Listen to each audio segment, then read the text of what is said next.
Ok, bien, bonjour à tous, bienvenue au séminaire de l'IAP. Donc aujourd'hui, on a le plaisir de recevoir Jean-Michel Raymond, qui est professeur à l'université Pierre-Marie Curie et qui travaille au laboratoire Kassler-Brossel. Il anime avec Michel Brune et Serge Haroche l'équipe électrodynamique quantique en cavité. Jean-Michel Raymond est un spécialiste de mécanique quantique, de physique atomique, d'optique quantique.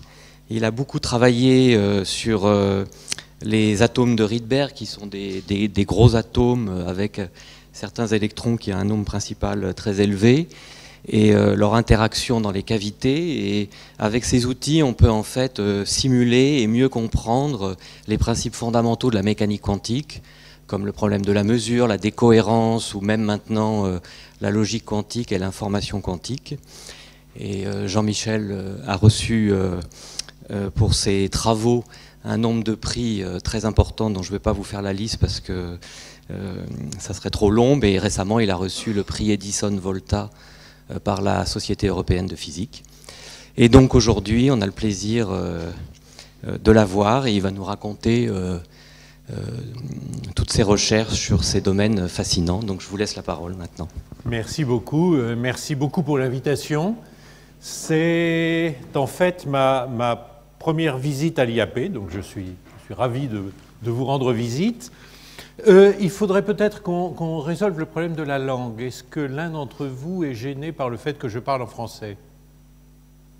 Is anybody of you hurt by the fact that I will speak French? The slides are in English. Non, d'accord. Donc on va continuer en français. Je crois que ce sera beaucoup plus simple pour moi et peut-être moins douloureux pour vous. Donc Jérôme a pratiquement raconté tout ce que j'avais à raconter. Donc oui, je vais vous parler de mécanique quantique fondamentale et plus précisément de mesure et de simulation quantique avec des atomes de Rydberg. Alors, c'est peut-être pas la peine d'entrer trop dans les détails, mais vous savez tous que la physique quantique a été la grande aventure intellectuelle du XXe siècle et qu'elle continue à être très active, et que ce petit groupe de chercheurs qui travaillaient autour de Bohr à l'Institut Copenhague et ailleurs ont complètement renouvelé notre vision en développant une mécanique du monde, en développant une mécanique cohérente à l'échelle microscopique.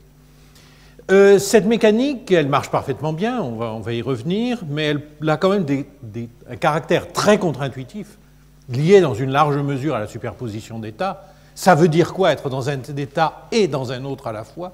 C'est bien entendu un concept qui échappe au bon sens classique.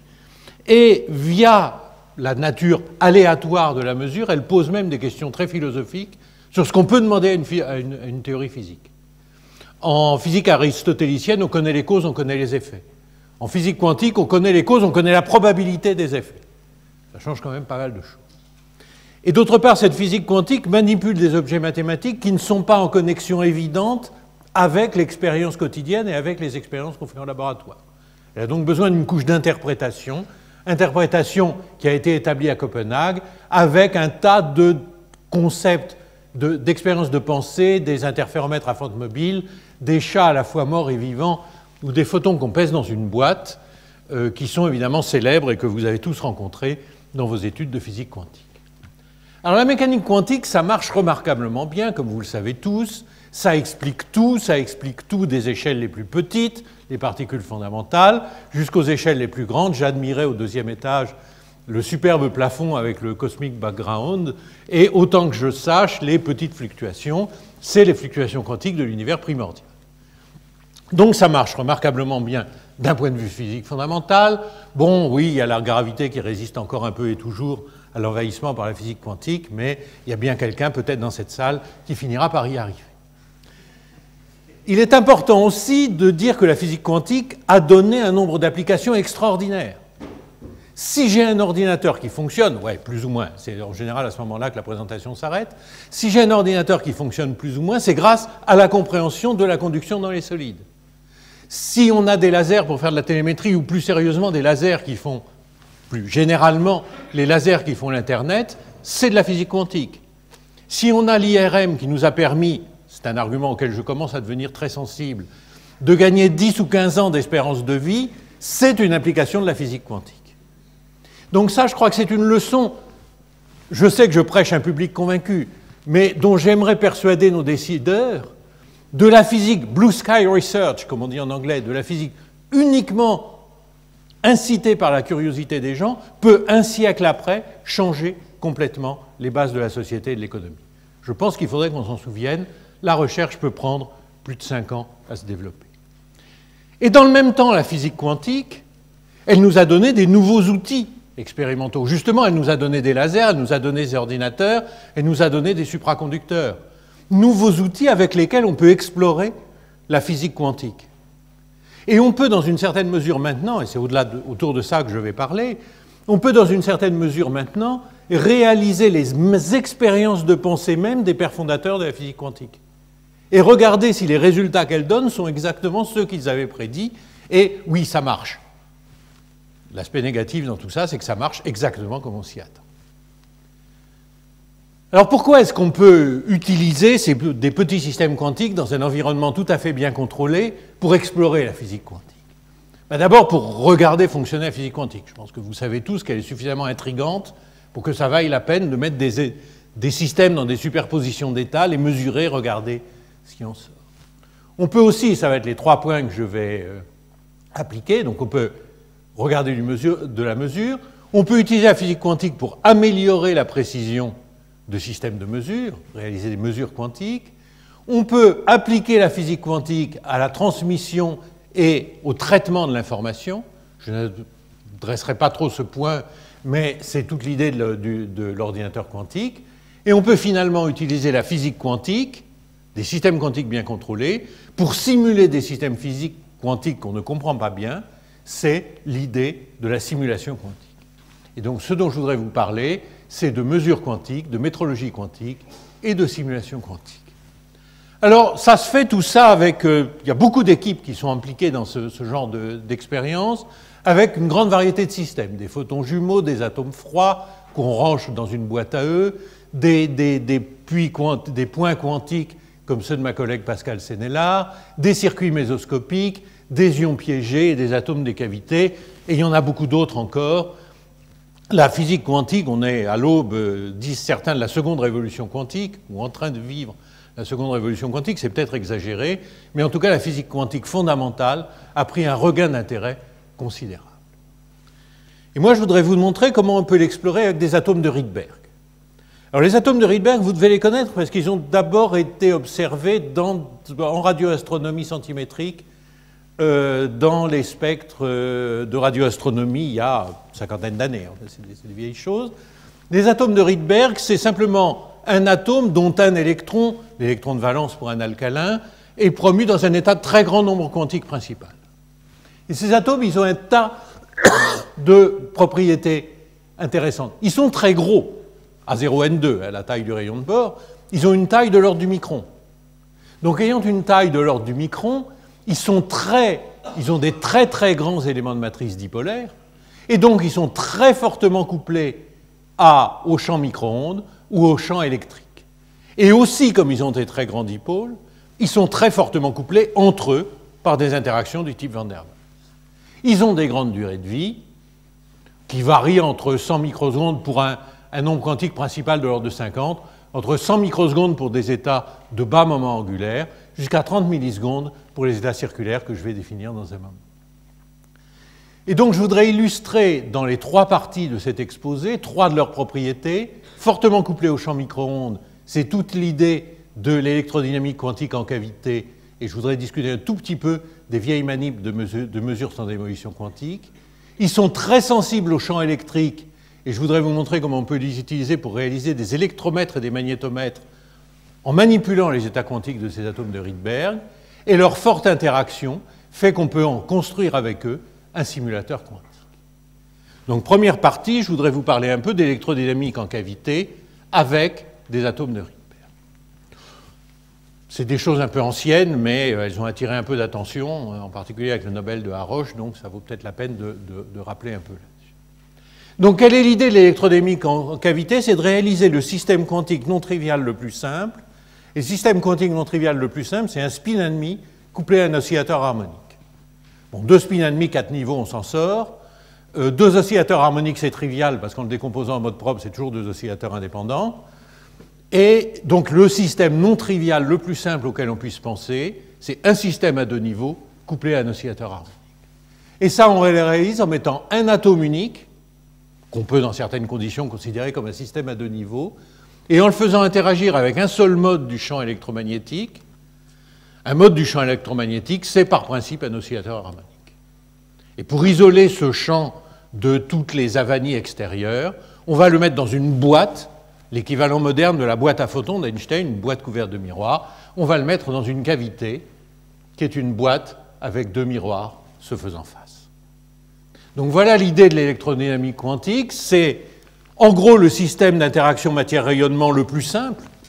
Un atome, un photon, on peut difficilement faire plus simple, voire même un atome zéro photon, le vide de rayonnement, ce n'est pas tout à fait calme, et on peut s'en servir pour illustrer des processus quantiques très fondamentaux, et en particulier le processus de la mesure. Le théorème qui dit que les piles tombent toujours à plat au moment où on en a vraiment besoin.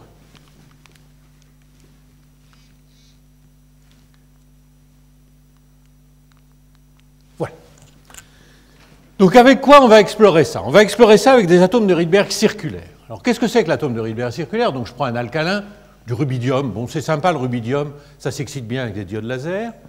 Et on met l'électron de valence dans un niveau de nombre quantique principal très élevé, n égale 50 ou n égale 51. On va utiliser deux de ces niveaux. Et en plus, on le met dans les états de nombre quantique orbitaux et magnétiques maximum. C'est-à-dire qu'en gros, on met l'atome dans l'état quantique qui est le plus près de la bonne vieille orbite de Bohr, qui est l'orbite circulaire de rayon A0N2. Alors comment on fait ça? C'est un peu compliqué. Il faut coincer un atome de rubidium dans un coin, on lui fait ingérer 3 photons optiques, une cinquantaine de photons micro-ondes, et ça le rend tout rond comme la souris de la fable, et ça le rend circulaire. Alors ces atomes sont un peu idéaux. Ils ont une très très longue durée de vie. Pourquoi longue? Parce que l'accélération de l'électron est faible. Et si l'accélération de l'électron est faible, le rayonnement, formule de Larmor, est faible, l'électromagnétisme classique, et donc ils vivent longtemps. Ils vivent une trentaine de millisecondes. C'est considérable à l'échelle atomique. Ils sont couplés à des transitions dans le domaine millimétrique. On va utiliser deux de ces niveaux qui sont séparés par une transition à 51 GHz. Ils n'ont pas de structure, tout est simple. Il y a un seul truc qui n'est pas tout à fait simple, il faut leur mettre un champ électrique statique, perpendiculaire au plan de l'orbite, pour bien leur dire comment aligner leur orbite. Sans quoi, ils risquent de perdre leur caractère circulaire. Et ces atomes, on va les coupler à une boîte à photons. Donc on veut une cavité la meilleure possible, et donc on veut des bons miroirs, et les meilleurs miroirs dans le domaine micro-ondes, c'est des miroirs supraconducteurs. Donc on a développé toute une technologie pour faire des miroirs supraconducteurs, partant d'un substrat de cuivre, qui n'est notoirement pas supraconducteur, en le couvrant de niobium. Et en faisant tout ça, cette cavité fait, les miroirs font à peu près 5 cm de diamètre, on les voit ici, ils sont séparés de 3 cm au centre, et on arrive à réaliser une cavité qui a un temps de vie de 130 millisecondes. Alors ça ne paraît pas beaucoup, les photons dont vous vous occupez ici ont 13 bons milliards d'années. Donc c'est des vieux photons, suffisamment vieux pour avoir vu l'univers s'expandre comme une grosse flaque. Néanmoins, faire vivre un photon en captivité, c'est plus compliqué. Ça veut dire qu'il doit interagir avec des murs. Et le faire vivre 130 millisecondes, ce qui correspond quand même à 1 milliard d'allers-retours entre les deux miroirs, c'est pas trop mal. Donc on est assez content de ces cavités. Alors qu'est-ce qu'on... Bon, ça c'est le schéma expérimental typiquement. On a un jet atomique du noyer 1911, rien de très nouveau là-dedans, pas d'atomes froids. Dans une boîte magique, on prépare les atomes circulaires à des intervalles de temps réguliers et on les envoie interagir avec la cavité, on les détecte, on peut les détecter un par un et on peut savoir dans quel état ils sont en ionisant l'atome. Le champ qui lie l'électron au cœur est suffisamment faible pour qu'on puisse ioniser l'atome facilement. Puis ils vont interagir avec la micro. Bon, le reste, ça sert à préparer ou à détecter l'état atomique. Alors, je ne vais pas vous raconter toutes les manips qu'on a faites, parce que ça prendrait beaucoup plus que les 45 minutes qui me sont autorisées, mais je vais vous en raconter une. Une qui est vraiment l'illustration de l'expérience de pensée réalisée. Donc, Einstein et Bohr, pour un autre problème, qui était celui des relations d'incertitude de Heisenberg, envisageaient cette manip où on aurait une boîte couverte de miroirs parfaits, et où on pèserait la boîte pour savoir s'il y a un photon dedans. Donc l'idée, c'est peut-on peser la boîte pour savoir s'il y a un photon? L'avantage évident est que si on la pèse, on sait qu'il y a un photon sans le détruire. On sait qu'il y a le photon et on l'a en même temps. Alors que nous, évidemment, on voit des photons tout le temps, mais on les absorbe. C'est pour ça que ce bel amphi est en pente, parce qu'on ne peut pas voir si on est complètement transparent. Réfléchissons, comment l'homme invisible peut-il voir? Probablement, il est aveugle, évidemment. Il est transparent. Parce qu'on absorbe. Donc, peut-on voir un photon sans l'absorber? Et l'idée, si je le remettais en hommage au père fondateur de la physique quantique, en termes à nouveau d'expérience de pensée, c'est assez simple. J'ai une boîte à photons, donc une boîte couverte de miroirs. Avec les softs modernes, on peut faire ça très joliment. Et dedans, je mets une horloge transparente, réalisée en cristal. Et par un mécanisme que je ne spécifie pas, on ne spécifie jamais les mécanismes dans une expérience de pensée, cette horloge retarde s'il y a des photons dans la boîte. Et retarde proportionnellement au nombre de photons. Donc si je veux savoir combien il y a de photons, je mets l'horloge dans la boîte, je la mets à l'heure, je la mets dans la boîte, j'attends une heure, je la retire. Je la regarde, non, je ne peux pas la regarder, elle est parfaitement transparente, donc je la sens, et je constate qu'elle a 1 minute de retard, ça me dit qu'il y a un photon, 2 minutes de retard, ça me dit qu'il y a 2 photons, et évidemment, comme l'horloge est parfaitement transparente, les photons sont encore dans la boîte. Donc c'est ça qu'on va essayer de faire. Alors évidemment, la boîte, c'est la cavité supraconductrice, et l'horloge, c'est un seul atome de Rydberg. Alors je ne vais pas entrer dans des détails sordides, en gros ce qu'on fait, c'est qu'on met l'atome pas à résonance avec le champ dans la cavité, un tout petit peu à côté de résonance. Suffisamment à côté pour que, en raison de la simple conservation de l'énergie, l'atome soit incapable d'absorber ou d'émettre des photons dans la boîte.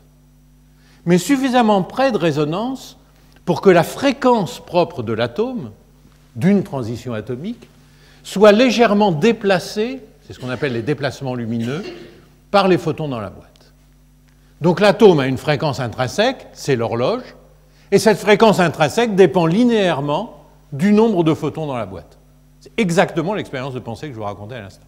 Plutôt d'ailleurs, on a fait la manip et on a conçu l'expérience de pensée après. Bref. Donc c'est exactement ce que je vous racontais à l'instant.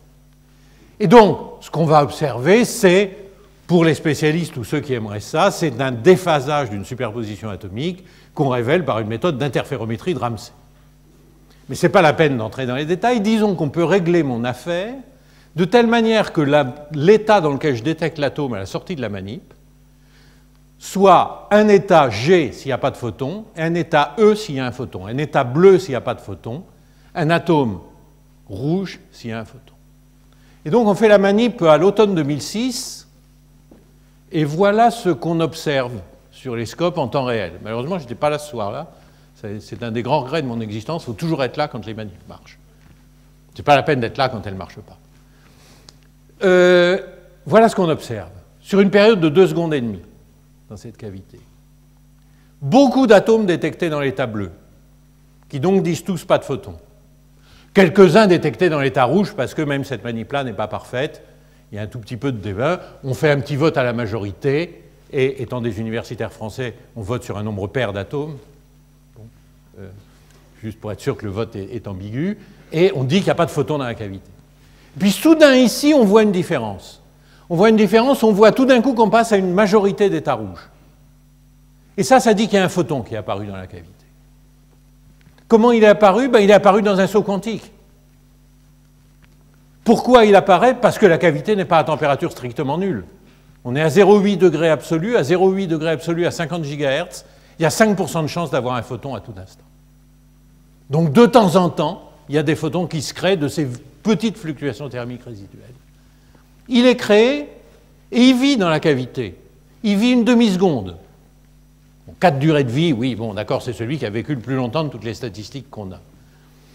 Et pendant cette demi-seconde, il y a des centaines d'atomes qui entrent dans la cavité et qui tous disent « on a vu un photon ». Ce qui prouve bien que la mesure est une mesure sans démolition quantique, est une mesure sans absorption.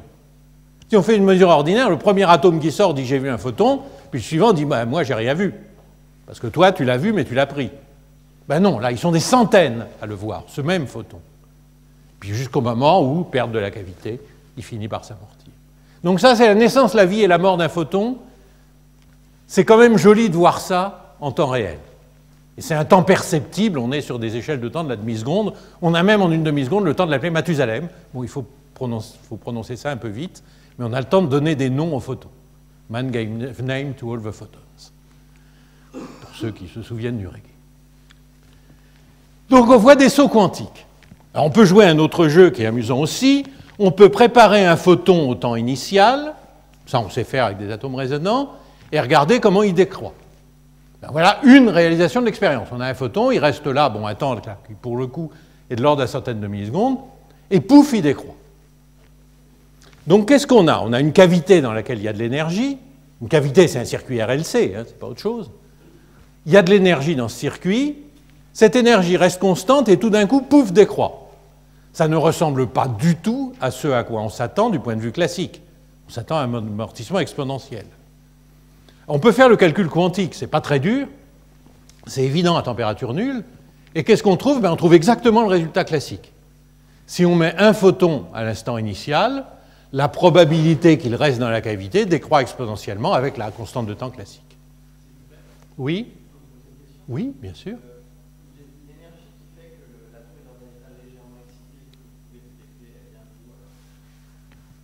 Excellente question. Il faudrait que j'entre dans des détails sordides pour vous l'expliquer. Elle vient d'ici et d'ici. Avant et après que l'atome interagisse avec la cavité, on manipule son état quantique avec des champs micro-ondes classiques. Et c'est eux qui fournissent l'énergie. Et en gros, le champ de la cavité, le photon dans la cavité, donne à l'atome la permission ou la non-permission d'absorber un photon dans ces champs classiques. Bon. C'est la manière la plus simple de le dire. Bon, après, ce n'est pas très compliqué de le voir. C'est un exercice que j'ai souvent donné en cours de mécanique quantique premier semestre. Donc, certains s'en souviennent peut-être. Bon. Donc, un photon, il disparaît. Mais ça, c'est très différent et de la prédiction classique et de la prédiction quantique. Est-ce que c'est la manip qui est fausse? Non, et ça, c'est un truc qui est essentiel. La physique quantique, elle prédit des probabilités. Elle produit des états, des matrices densité. Elle produit uniquement des informations statistiques. La physique quantique ne dit rien sur ce qui se passe dans une réalisation unique d'une expérience. Elle ne vous donne que des moyennes. Et ça, ce n'est pas une moyenne, c'est une réalisation unique d'une expérience. Qu'est-ce qui se passe si on fait des stats? Sur 5 expériences, on voit un escalier à 5 marches. Bon, puis il y a un petit photon thermique là qui apparaît et qui disparaît. Il faut bien. Sur 15 expériences, ben, il y a 15 marches, mais ça commence à ressembler étrangement à la solution quantique. 900 manips moyennées. Ce qu'on observe est indistinguable de la prédiction quantique. Donc ça, je trouve cette expérience jolie parce qu'elle met le doigt directement sur l'aspect statistique des prédictions quantiques. Et ce qu'on a dans une expérience donnée, ben Dieu joue au dé et c'est lui qui décide. Bon, vous pouvez remplacer Dieu par le hasard ou par ce qui vous amuse. Donc ça, c'est assez amusant. Bon, là, on a compté 0,1 photons, on peut faire un peu mieux, on peut compter jusqu'à 7, donc on voit ici le nombre de photons dans la cavité, on voit qu'on arrive à le voir 7, et 7 pendant un temps assez long, pour être sûr que c'est une mesure QND, puis ensuite on voit les photons qui s'échappent un par un de la cavité. Bon, on a décliné cette expérience dans une variété de contextes. Bon, je pense qu'il est temps de passer au deuxième point, maintenant, qui est un point qui peut avoir des applications un peu plus marquées. Comment est-ce qu'on pourrait utiliser des atomes de Rydberg pour améliorer la précision de nos instruments de mesure, ou de certains instruments de mesure? Et c'est toute l'idée du, ce qu'on appelle en anglais Quantum Enabled Sensing, que je serais bien incapable de traduire en français, la mesure assistée par la physique quantique. Donc l'idée générale de la mesure avec un système quantique, c'est qu'on prépare un état d'entrée, on fait tourner une évolution qui est gouvernée par le paramètre qu'on veut mesurer, on mesure l'état final et on en déduit une estimation du paramètre. Toute la spectroscopie, tout ça marche comme ça. L'idée, c'est que tout dépend de l'état d'entrée qu'on met. Si on met un état d'entrée un peu trivial, ce qu'on appelle un état semi-classique, et je définirai un peu ce que c'est tout à l'heure, par exemple le champ de ce laser est un état semi-classique, c'est un état cohérent, un état simple, ben on obtient ce qu'on appelle la limite quantique standard.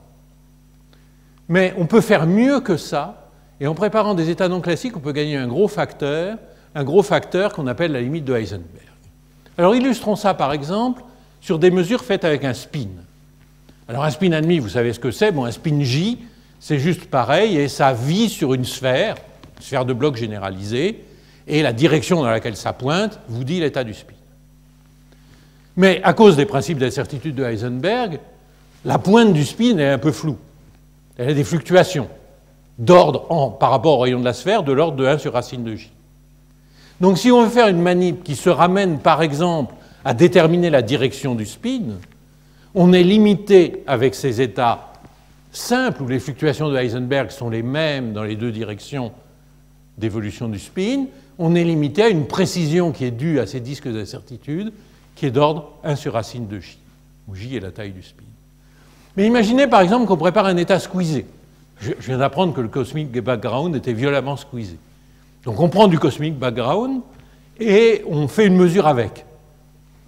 Un état squeezé, ça veut dire que les fluctuations quantiques dans une direction peuvent être beaucoup plus petites que les fluctuations quantiques dans l'autre, tout en respectant Heisenberg.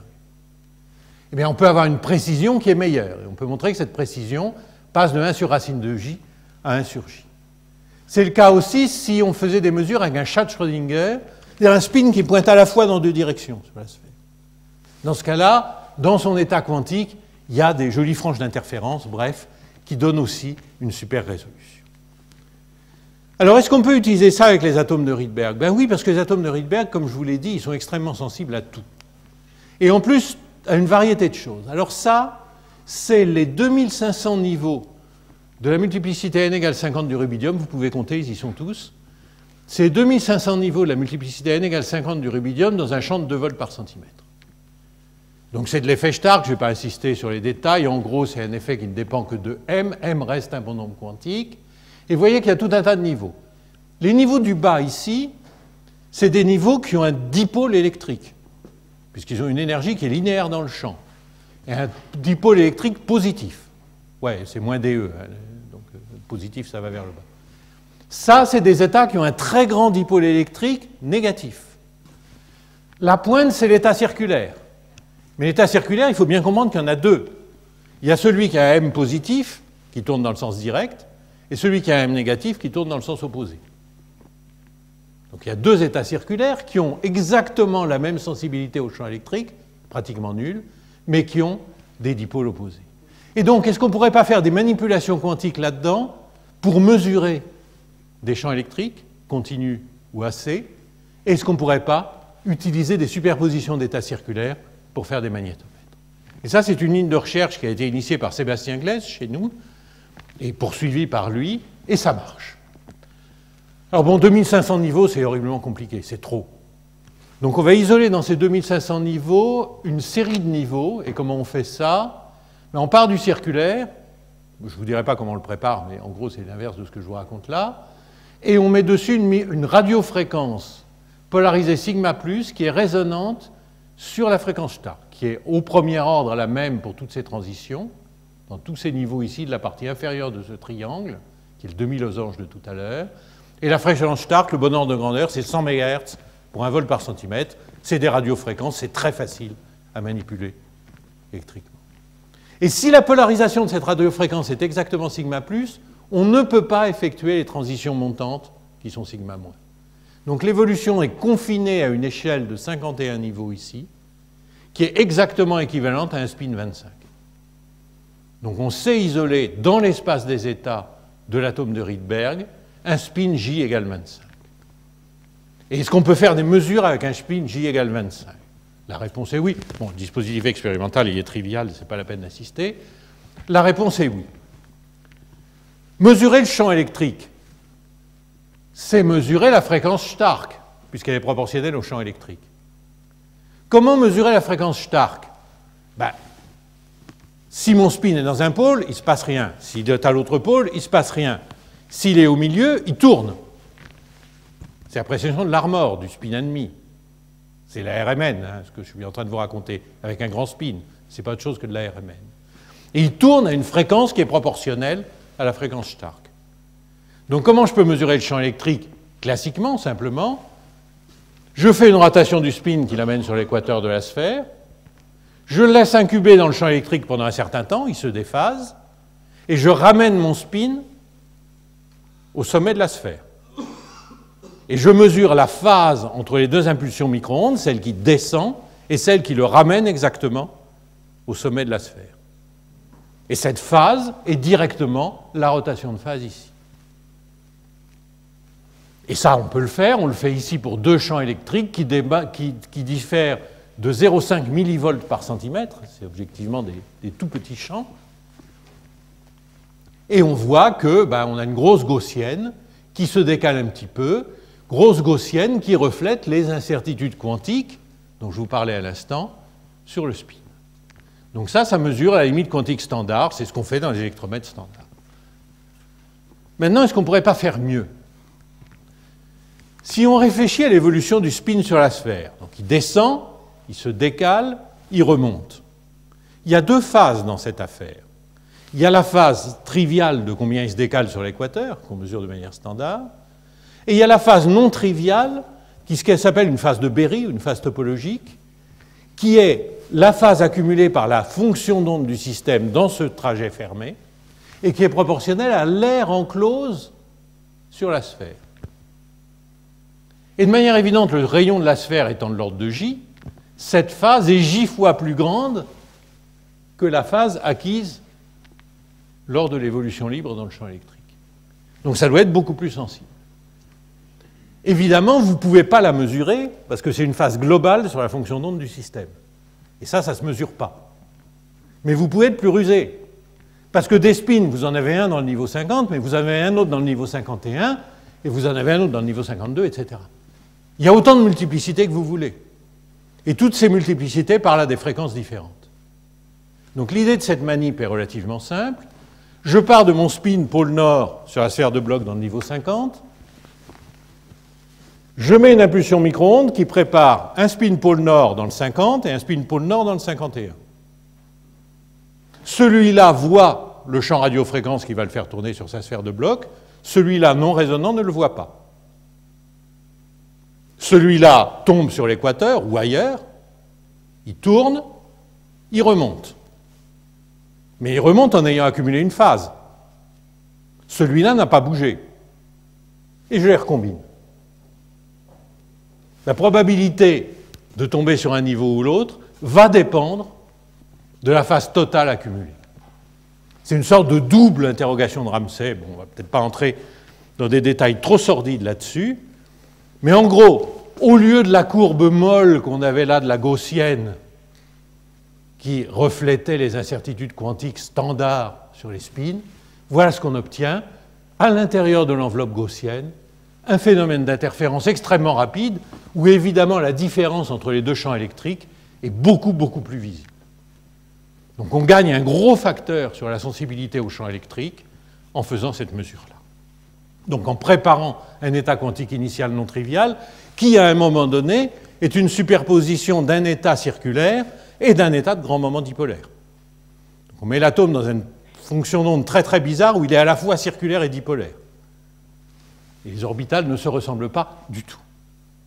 Alors ce qui est intéressant là-dedans, et ce qui a mérité qu'on envoie ça à Nature, ce qui est intéressant là-dedans, c'est la sensibilité qu'on obtient. Ça, c'est en fonction du temps d'interrogation, la sensibilité au champ électrique. Bon, il faut définir ça proprement, mais enfin bon, disons la sensibilité pour une seule mesure. Ça, c'est la limite quantique standard, la limite de Heisenberg. Et ça, c'est les points qu'on obtient. Donc on est très au-dessous de la limite quantique standard. On est tout proche de la limite de Heisenberg, qui est la limite absolue qu'on peut obtenir avec ce système-là. On ne pourra jamais aller plus loin. Jusqu'à un temps d'interrogation de l'ordre de 200 nanosecondes.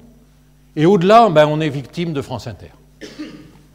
Notre système est tellement sensible, on a pris quelques précautions pour l'isoler du bruit ambiant, qu'il voit, il y a plein de micro-ondes aux environs du mégahertz. 200 nanosecondes, c'est 5 mégahertz. Il y a plein de micro-ondes aux environs de 5 MHz qui se baladent dans une salle de manip, qui est très difficile. Donc là, la remontée, c'est qu'on détecte le fond de ce qui se passe dans la pièce. Mais là, ce qu'on obtient quand même, c'est impressionnant. C'est 200 microvolts par centimètre en 200 nanosecondes d'interrogation avec un seul atome.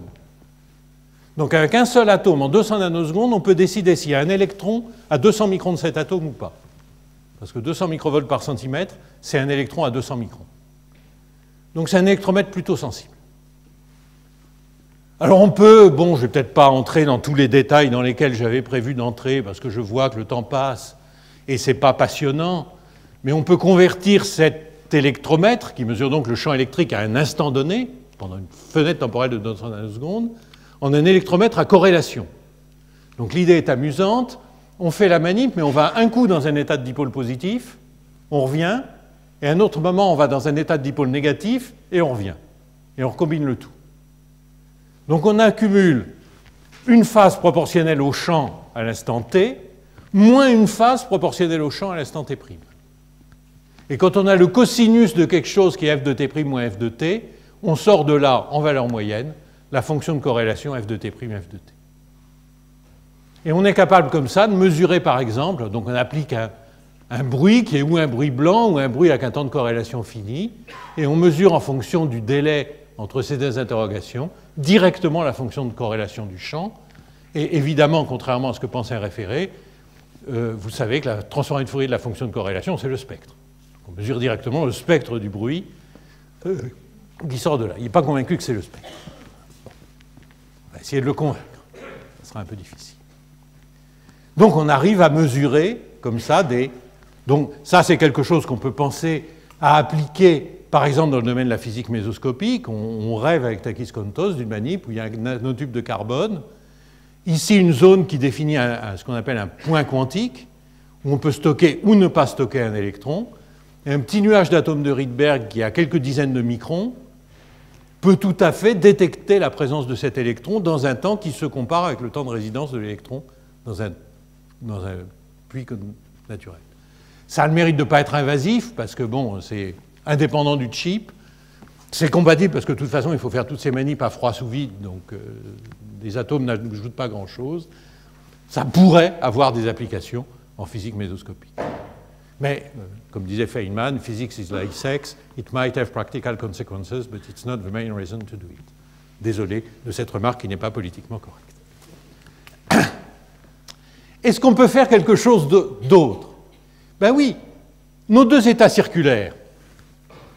Je vous ai dit, c'est un électron sur l'orbite de bord qui tourne dans un sens ou dans l'autre. Alors c'est très difficile à faire sur deux cercles superposés, pour des raisons de... Vous imaginez. Imaginons que je fasse une superposition quantique de ces deux états circulaires. Alors ça, c'est un état qui ressemble beaucoup au bon vieux chat de Schrödinger. C'est un électron qui est sur une orbite de 0,25 microns de diamètre, c'est quand même considérable, et qui tourne à la fois dans les deux sens. Cette superposition-là, elle est complètement insensible au champ électrique. Pourquoi elle est sensible au champ électrique? Parce que l'effet Stark ne dépend pas du signe de M. Il ne dépend que de la valeur de M. Donc les deux états circulaires, ils ont des effets Stark par principe exactement égaux. Donc cette superposition est insensible au champ magnétique, électrique, mais elle est très sensible au champ magnétique, parce que quand on met un petit champ magnétique, un atome se déplace de plus m mu b, l'autre de moins m mu b. Donc cette chose a une sensibilité au champ magnétique qui est 2 fois 50, c'est-à-dire 100, même en physique quantique ça marche, pour paraphraser Astier, 2 fois 50, c'est-à-dire 100 fois plus sensible qu'un atome ordinaire, qui a typiquement un magnéton de bord d'effet Zeeman. Et donc on fait quelque chose où un atome individuel est 100 fois plus sensible, et en termes de mesure, il y a toujours un racine carrée qui est très bien pour faire des grands titres dans des articles. Donc un atome fait aussi bien que 10 000 atomes ordinaires, en bénéficiant de la racine carrée. C'est un peu malhonnête, je suis d'accord, mais ça fait bien le titre. Alors comment on fait cette superposition? Alors c'est un cauchemar, il n'y a que Sébastien Glaise qui peut vous expliquer ça. Il y a 6 ou 7 étapes où on utilise des passés, des rotations des spins, et puis là dans le milieu on a des problèmes parce que ces orbites pénétrantes, il y a des défauts quantiques, les structures sont plus régulières, donc on met des pulses micro-ondes, et puis il faut faire attention de ne pas induire les pulses micro-ondes de la mauvaise polarisation, et comme on ne contrôle pas la polarisation de la micro-onde, on met des radiofréquences polarisées pour interagir des déplacements lumineux. C'est un absolu cauchemar, mais ça marche. Donc on fait la superposition, on laisse incuber, on la défait, et on en déduit un signal de frange de Ramsey qui se décale quand on décale le champ magnétique, qui se décale de 2π ici, pour 20 microsecondes de temps d'interaction, et un champ magnétique qui décale de 324 microgauss. Donc c'est un magnétomètre plus sensible que les limites quantiques standards, encore une fois. Et c'est un magnétomètre qui est ridiculement pas sensible par rapport au magnétomètre à rubidium des archéologues ou par rapport au magnétomètre à squid. Mais d'abord, on pourrait le rendre beaucoup plus sensible, simplement en pointant toute la durée de vie des états circulaires. On peut penser à atteindre 4 picotesla par racine de Hertz. C'est encore mauvais par rapport à ces magnétomètres qui sont à l'attotesla par racine de Hertz, mais on fait ça avec un atome unique. Donc c'est une sonde locale, c'est une sonde résolue en temps. Et ça, les magnétomètres à squid et à collection de vapeur atomique ont beaucoup plus de mal. Alors je pense qu'il est temps d'aborder le troisième volet que je voulais couvrir dans ce séminaire, il est plus que temps même, c'est celui de la simulation quantique. La simulation quantique, ça vient d'une autre remarque de Feynman, un peu moins nauséeuse que la précédente, qui est une bonne remarque. Nature is unclassical, damn it. Vous apprécierez le vocabulaire relâché des prix Nobel parfois. And if you want to make a simulation of nature, you'd better make it quantum mechanical, and by golly, on admire le vocabulaire, it's a wonderful problem because it doesn't look so easy. C'est 82, et je dois dire que c'est très très prémonitoire, et il a tout à fait raison. Prenons un problème de physique de la matière condensée. On peut toujours plus ou moins le réduire par ébullition prolongée à un problème de spin en interaction.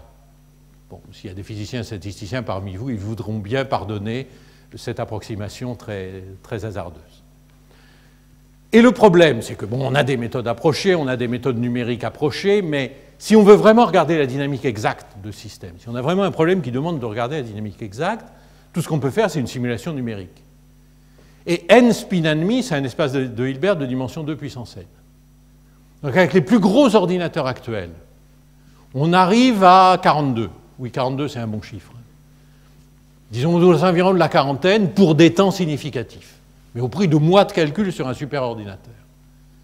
Et les ordinateurs gagnent un facteur 2 en puissance tous les 18 mois, loi de Moore, qui commence à saturer un peu, mais un facteur 2, c'est juste un spin en plus. Dans 18 mois, c'est 43, dans 19 mois, on n'atteindra jamais une limite thermodynamique standard. Et donc, pour répondre à cette malédiction de la dimension de l'espace de Hilbert, l'intuition de Feynman, c'est plutôt que d'avoir un système auquel vous ne comprenez rien, faites un système qui se comporte pareil, qui a le même Hamiltonien, qui est fait de la même manière, mais où vous pouvez touiller tous les paramètres, où vous pouvez tout mesurer à la fin de la manip. Ça vous dira tout sur ce qui se passe, vous pourrez tout comprendre, aussi bien qu'avec une simulation numérique, mais ce sera infiniment plus efficace, puisque si vous avez simplement 40 ou 50 systèmes en interaction, vous battez déjà, bon à l'époque c'était 3, 40 ou 50 systèmes en interaction, vous battez déjà tous les ordinateurs. Donc c'est ça l'idée, construire une machine quantique pour simuler le quantique et comprendre des phénomènes non triviaux, supraconductivité, etc., de physique des solides. Alors ça, on peut le faire de manière digitale. Si on a un ordinateur quantique, on a un simulateur quantique, il suffit de le programmer. C'est connu depuis longtemps. Le problème, c'est qu'on n'a pas d'ordinateur quantique et que c'est horriblement difficile à faire, pour des raisons de décohérence. Mais ce qu'on peut peut-être faire, c'est un simulateur analogique. Justement, juste avoir deux systèmes qui se ressemblent, qui ont le même goût hamiltonien de base, mais dont l'un est contrôlable et compréhensible. Alors ça, ça se développe beaucoup, ça se développe avec des ions piégés, encore avec des lattices atomiques. Il y a eu des très très jolies manips du groupe d'Immanuel Bloch à Munich qui commencent à atteindre des régimes qu'on ne sait plus calculer sur des machines numériques standards, ou bien des circuits supraconducteurs. Martinis a des résultats absolument extraordinaires. Il faut dire qu'il est supporté par Google et que quand Google vous finance, c'est mieux que l'ANR. C'était une autre déclaration politique malvenue. Bon, il ne finance qu'une équipe. Bon, et on utilise aussi les atomes de Rydberg. Pourquoi les atomes de Rydberg? Parce que comme ils sont très gros, ils ont des gros dipôles, et qu'ayant des gros dipôles, ils interagissent beaucoup. En gros, deux atomes de Rydberg à 10 microns interagissent avec une force qui est de l'ordre de 10 MHz. Ce qui est gigantesque par rapport à l'interaction de Van der Waals à la même distance entre deux atomes fondamentaux qui seraient des millihertz. Et l'interaction de Van der Waals, elle va comme le nombre quantique principal à la puissance 11. Donc, ça croît vite. Et il y a eu déjà des très jolis manips dans le groupe d'Immanuel Bloch, dans le groupe de Loukhin, où on voit ici une phase une transition de phase où les atomes s'ordonnent, ou dans le groupe tout à fait, c'est quelqu'un que vous devriez inviter un jour, mais non, d'Antoine Brouwer à l'Institut d'optique qui fait des simulations quantiques remarquables. Mais ces simulations quantiques avec des atomes de Rydberg, elles ont à faire face à deux problèmes qui sont un peu embêtants. D'abord, les atomes de Rydberg qu'ils utilisent sont des atomes de Rydberg accessibles par laser de faible moment angulaire, dont la durée de vie est de l'ordre de la centaine de microsecondes. Donc ce n'est pas infini, on ne peut pas regarder le système très longtemps. Et encore plus grave, dans leur manip, ils partent d'atomes piégés dans des réseaux optiques, tout ça est merveilleux, mais une fois qu'ils sont dans les atomes de Rydberg, il n'y a plus de piégeage. Et s'il n'y a plus de piégeage, ça veut dire que les atomes, qui se repoussent par l'interaction de la force de Van der Waals, explosent. Donc en gros, le réseau, il est maintenu pendant un temps de l'ordre de la microseconde. Et en gros, le temps utile pour les manips, c'est de l'ordre de la microseconde, c'est donc de l'ordre des fréquences typiques d'interaction. Et donc ça veut dire qu'on peut regarder un système de spin évoluer pour quelques fréquences typiques d'interaction. Et ça, c'est un peu triste parce qu'il y a beaucoup de choses qui se passent intéressantes. Localisation, many-body localization, je sais dire ça qu'en anglais, thermalisation, pré-thermalisation, il y a beaucoup de choses intéressantes qui se passent à des échelles de temps extrêmement longues dans les réseaux de spin. Donc est-ce qu'on pourrait faire mieux que ça? Et notre idée, et ce sur quoi on travaille maintenant, c'est que oui, on peut faire mieux. On peut faire mieux avec des atomes de Rydberg circulaires, précisément. Pourquoi? Parce que les atomes de Rydberg circulaires vivent longtemps déjà tout seuls, 30 millisecondes au lieu de 100 microsecondes. Donc déjà, rien qu'en mettant des circulaires dans leur manip, on est en train de faire ça, on peut faire beaucoup mieux.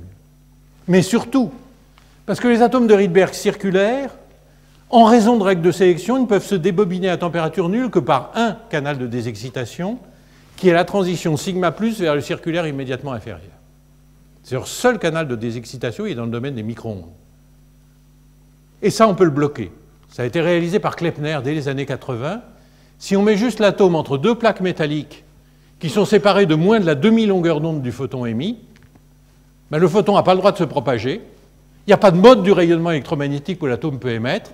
Il doit vivre pour toujours. Et si on fait un calcul réaliste en prenant par exemple un condo qui fait 13 par 2 mm, 13 mm de côté et 2 mm d'espacement, avec de l'or, c'est joli l'or, hein, ça brille. C'est juste pour ça qu'on peut faire ça. Avec de l'or refroidi à 0,4 degré absolu, et qu'on fait le calcul de la durée de vie, on trouve 1 heure. Pas tout à fait 1 heure, mais presque 1 heure. Donc ça veut dire qu'on pourrait garder ces atomes circulaires pendant 1 heure. C'est beaucoup ça, c'est bien ça, en inhibant l'émission spontanée. Alors évidemment, si on a un atome qui flotte dans l'espace libre et qu'on le laisse 1 heure, il va tomber sur une plaque en beaucoup moins que ça. En 30 ou 40 microsecondes, il sera tombé sur la plaque. Millisecondes. Bah oui.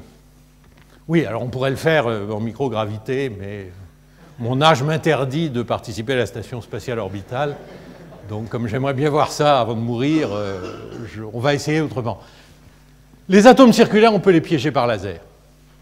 Ça, c'est un truc remarquable. Pourquoi? Ils sont transparents, ils ne voient pas les transitions optiques. Ils n'ont aucune transition optique. Mais ils sont essentiellement un électron libre. Et un électron libre dans un champ laser, il sent une énergie pondéromotrice, qui est juste son énergie cinétique moyenne, due au fait qu'il vibre avec la fréquence du laser. Et ça tend à l'expulser des régions de champ où il y a beaucoup de champs laser. C'est des atomes, un électron libre, ça aime bien dans des zéros de l'intensité laser. Et puis comme il y a attaché à cet électron, par une faible liaison, mais quand même, le cœur, le gros camion du cœur, ben le cœur va suivre, il n'a pas d'autre choix. Donc si on piège l'électron, on piège le cœur. Et on peut réaliser comme ça des pièges assez profonds. Alors bon, c'est des pièges compliqués parce qu'il faut des faisceaux laser creux, c'est le contraire d'un piège laser ordinaire, mais ça peut se faire. On pense que ça peut se faire, on est en train d'essayer. Et on doit pouvoir les garder pendant un temps assez long. Ça n'induit pas, ce piégeage est pondéromoteur, donc il est indépendant du nombre quantique principal, il préserve la cohérence, c'est absolument merveilleux. Ça a toutes les merveilles qu'on peut souhaiter. Vous me direz, la photoionisation. Ben, la photoionisation, pour photoioniser un électron, il faut qu'il vienne près du noyau. Il faut qu'il y ait une impulsion de l'ordre de celle du photon, sinon ça ne marche pas. Et ben, dans les circulaires, ils ne viennent jamais près du noyau. Donc la durée de vie d'un circulaire dans un faisceau laser d'1 watt focalisé sur un micron est estimée à 10 puissance 175 ans. Ça va. C'est plus que la durée de vie de l'univers. Donc on y arrivera. Bon, en gros, si on met tout ensemble, on doit pouvoir garder une chaîne de 40 atomes pendant plus d'1 seconde. C'est quand même des effets perturbateurs. Et on espère pouvoir faire ça, et on a une technique d'évaporation, de refroidissement évaporatif, qui devrait préparer des chaînes sans défaut. Alors, comment ils vont interagir, ces atomes? Bon, ben, on choisit 2 niveaux, on code un spin là-dessus, spin up, spin down, les 2 niveaux. On choisit 48 et 50 pour des raisons compliquées que je n'ai pas le temps de détailler, mais que vous trouverez dans un beau PRX si vous avez envie de lire ça. Et voilà le Hamiltonien qu'on obtient. C'est ce qui s'appelle le Hamiltonien XXZ en champ transverse. C'est un peu le Hamiltonien standard d'exo de spin, mais c'est un Hamiltonien non trivial, avec un tas de phases, quand on varie ces facteurs JZ et J ici, et puis les oméga et les delta ici, du ferromagnétique, du paramagnétique, des phases de Néel qui sont essentiellement antiferromagnétiques, des transitions de phase quantique, tout un tas de choses très jolies. On collabore avec Guillaume Roux du LPTMS à Orsay pour nous expliquer tout ça, parce que moi, j'y comprends rien. Dès qu'il y a plus d'un atome, je ne comprends plus. Mais on sait faire ça, et ce qui est bien, c'est que tous les paramètres de ce Hamiltonien, celui-là est fixe, c'est l'unité, mais tous les autres sont ajustables. Donc on a vraiment des boutons dans la manip qui règlent tous les paramètres du Hamiltonien. Donc ça, c'est idéal pour un simulateur quantique. Et on saura détecter les atomes un par un à la fin. Donc on a un joli simulateur quantique avec lequel on pourrait faire un tas de choses. Bon, j'ai plus le temps d'abord explorer le diagramme de phase, mais ça, on sait le calculer, donc c'est juste pour vérifier que ça marche. Et puis ensuite, par exemple, faire un quench. Ce qu'on ne sait pas calculer, si on part de la phase ferromagnétique, on va d'un coup très vite dans la phase de Néel, on n'est absolument pas dans le fondamental du nouveau Hamiltonien. Qu'est-ce qui se passe? On ne sait pas. On ne sait pas le calculer, numériquement.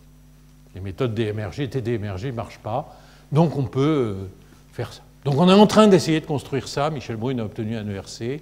On est aussi dans le flagship européen. On a un peu tout promis, mais enfin on va essayer de faire des choses. On va essayer de construire ça. Alors je voudrais préciser que tout ça est un travail d'équipe, donc il y a une partie de l'équipe ici. Donc l'équipe, elle a été fondée par Serge en 1973. Je l'ai rejoint quelques années après. Michel est un petit jeune qui a 10 ans de moins que moi, qui a pris la responsabilité formelle de l'équipe maintenant. Et puis on a des étudiants, et c'est eux qui font, des jeunes gens d'abord dans l'équipe, Sébastien Glaise que j'ai mentionné, Igor Dotsenko qui s'occupe de manip de cavité QED, et Clément Serrin qui pilote le projet simulateur quantique. Et puis on a des étudiants, et c'est eux qui font que ça marche. On collabore donc avec Thierry Jolicoeur et Guillaume Roux. Et puis on a des sous, pour l'instant, on en a suffisamment pour commencer à construire la manip, qui est gourmand dans laser. Voilà. Donc je vous remercie de votre attention et de votre patience.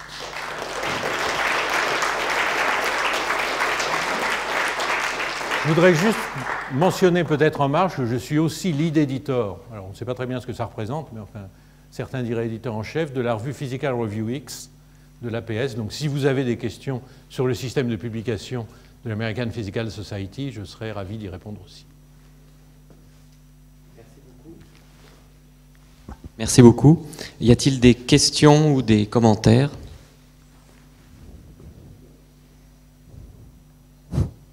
Oui. Oui. You switched to English. Sure. One crucial point in your talk where you said you weren't interested in practical applications, I think, or that wasn't driving you. It's not. Surely there must be some practical applications for astronomy, measuring electric fields in regular telescopes or something. Absolutely. We have thought a long time ago on using the Rydberg atoms as a microwave detector. We made experiments in the 80s on that. The point is that these experiments had been ruined by the progress of the heterodyne superconductor-based detectors, because they are chips. And putting a chip in a satellite like Planck is easier than putting a postdoc, 2 PhD students, and a full optical bench. So I think as far as radio frequency detection, of course, what we achieve in this QND experiment, for instance, is far better than everything any detector of a Planck type has ever achieved. To see a photon 100 times or 500 times and to observe it going back and forth. It could be used, for instance, if you think of it. There are many people searching dark matter as axions. I have no idea what it is. But the key idea in these experiments is to have a cavity, to put a strong magnetic field, and to look for a microwave signal that is created by the hypothetical transformation of these actions into photons through a high magnetic field. We could use such QND detection schemes to detect these photons. We never thought of that It's not sure that it could work because high magnetic field and superconductors are not certainly not a good mix, but it's a field. And when I say my driving force is not into applications, I love to contemplate physics at work. I love to marvel at those founding fathers who unveiled all that without having access to any of those experiments. Just imagining how they would work and doing these experiments and seeing that just reinforces my marvel for them. So I'm not driven by application. It doesn't mean that we discard applications. This electrometer might have applications. Well, perhaps other teams have to develop it, sure. What about for avoiding the limit on angular resolution? Do you see any way to get better than the diffraction limit for angular resolution? That seems a very, very, very, very, very fundamental limit, and VLBI or such things don't go beyond. If the stars were shining to us squeezed signals, it might be, but if a star shines at us a squeezed modulated signal, it might be that we are not alone. And it might be that the guys on the other end are much more advanced than ours. So. No, the CMB is squeezed, but I don't know. I don't know enough to tell you whether it could be exploited. Well, it could be contemplated, of course. Could think of making. I think Planck is just looking in one direction. François, you correct me if I'm totally wrong. Is looking in one direction and measuring the average field. You could think of making cross-correlation, interferometric cross-correlation between two directions at once. But I don't know whether there is anything to observe. No idea on that. Y a-t-il une autre question, un autre commentaire? Je voulais vous poser une question à propos de l'expérience qui a mesuré la décohérence pour la première fois. Oui. Comment les atomes de Rydberg dans cette expérience ont été utilisés pour compter les... Alors non, on a effectivement réalisé une première manip de décohérence en 96, je crois, qui avait attiré un peu d'attention à l'époque. Et on en a réalisé une autre fondée où on avait imagé la fonction de Wigner d'un... Alors l'idée, c'est de comprendre, l'idée de ces manips, c'est de comprendre pourquoi le quantique est bizarre. Le quantique est bizarre parce qu'on vit dans un monde classique. On vit dans un monde où il n'y a pas de superposition. Il peut y avoir des effets quantiques, le plus trivial étant que la matière, bien que vide, est impénétrable, les moins triviaux étant qu'un litre de superfluide, c'est quantique, qu'un kilo de supraconducteur, c'est quantique, qu'un ensemble d'atomes froids, c'est quantique. Mais ce qu'on n'a pas à l'échelle macroscopique, c'est de superposition quantique. On n'a pas un échantillon de métal qui serait à la fois supraconducteur et non supraconducteur en superposition quantique. On n'a pas de bilocalisation d'objets mésoscopiques ou macroscopiques. Et l'idée, c'est d'essayer de comprendre ça, de comprendre quelle est la frontière entre le classique et le quantique. Et il y a une frontière relativement triviale qui est simplement le couplage à l'environnement. Plus un système est gros, plus il est fortement couplé à l'environnement. Bon, un photon, il peut traverser l'univers pendant 13 milliards d'années sans être absorbé. Donc ça va. Mais un spin-and-me, on peut le protéger pendant 1 heure. Il y a des vieilles manips de Kessler et Brossel où ils faisaient du pompage nucléaire et où ils gardaient l'orientation des spins nucléaires pendant 24 heures, 48 heures. C'est un système quantique, on sait le protéger. Mais plus le système quantique est gros, plus il est dur à protéger. Donc l'idée est de faire des manips avec des systèmes de taille variable, de plus en plus gros, et de constater qu'ils perdent de les mettre dans un état de superposition, et de constater que la superposition se perd. Et là, ce qu'on utilise, c'est le champ dans la cavité. Simplement, au lieu d'être 0 1 photon, on met un champ cohérent. Un champ cohérent, c'est essentiellement une amplitude classique, plus des fluctuations statistiques, quantiques. Plus le champ est grand, plus il est classique. Et donc, ce qu'on va essayer de faire, c'est de faire un champ cohérent qui est dans une superposition d'états différents. Et le plus simple, si vous pensez au plan de Fresnel, un champ cohérent, c'est un vecteur dans le plan de Fresnel, avec au bout un petit disque qui vous dit à quel point les fluctuations quantiques limitent la précision sur la mesure. Et on va le mettre dans une superposition de 2 phases différentes. Donc si vous pensez ça en termes classiques, si vous le mettez sur un scope, c'est 2 sinusoïdes avec 2 phases à la fois. On ne comprend pas. C'est quantique, c'est étudié pour. Et donc ce qu'on utilise, c'est on utilise l'atome pour mettre le champ dans cet état de superposition, Et ensuite, on utilise un autre atome de Rydberg pour sonder cette superposition. Alors, la première manip qu'on a faite n'était pas basée sur les concepts QND. Juste pour donner une échelle de temps, l'idée de la manip QND, on l'a eue en 87-88. On a publié la manip en 2007. Il a fallu 20 ans. Mais, donc on ne l'a pas fait avec cette technique-là, parce que ça demandait les cavités d'une finesse qu'on n'osait pas imaginer à l'époque. Autrement que dans des simulations numériques. Et donc ce qu'on observe, c'est ce qu'on calcule comme d'habitude. La relaxation d'un champ électromagnétique, ça se modélise très bien avec des équations de Lindblad. On sait tout calculer, on sait calculer la décohérence d'un chat, et on observe effectivement que plus le champ est grand, plus c'est dur de le mettre. Plus on arrive toujours à le mettre dans une superposition de phase, mais cette superposition décroît de plus en plus vite au fur et à mesure que le champ est de plus en plus grand. Et là, on est en train de parler, là on soumet une manip là où on voit décroître un chat de 42 photons. Donc il décroît en gros 42 fois plus vite que le temps de vie de la cavité. Et bon, ça confirme ce à quoi on s'attend, c'est-à-dire que c'est vraiment dur. Alors, il y a des gens qui ont d'autres interprétations pour la réalité classique. Il y a des gens qui suggèrent d'ajouter aux équations de Schrödinger des petits termes stochastiques qui brouillent la fonction d'onde quand les séparations sont grandes. Il y a des gens comme Penrose qui suggèrent que c'est le fond d'onde de gravitation et la gravitation qui empêchent la cohérence quantique de manifester à l'échelle macroscopique. Il y a tellement d'échelles et d'ordres de grandeur entre l'espace de Hilbert d'un spin ennemi et l'espace de Hilbert d'un chat qu'on peut mettre beaucoup de mécanismes pour expliquer pourquoi, en définitive, il y a de la décohérence. Et puis, il faut faire très attention, parce qu'il y a intrication avec l'environnement, donc très vite, on se retrouve à considérer la fonction d'onde de l'univers, mais la fonction d'onde de l'univers, j'en suis parti moi-même, donc si j'ai un observateur de la fonction d'onde de l'univers, non. Et si vous raisonnez là-dessus un peu trop longtemps, vous finissez à Sainte-Anne. À moins d'être un philosophe distingué, vous risquez de finir à Sainte-Anne. Je me réfrénerai d'essayer de faire ça. Bon, c'est une bonne conclusion. On va remercier Jean-Michel encore. Merci beaucoup pour votre attention.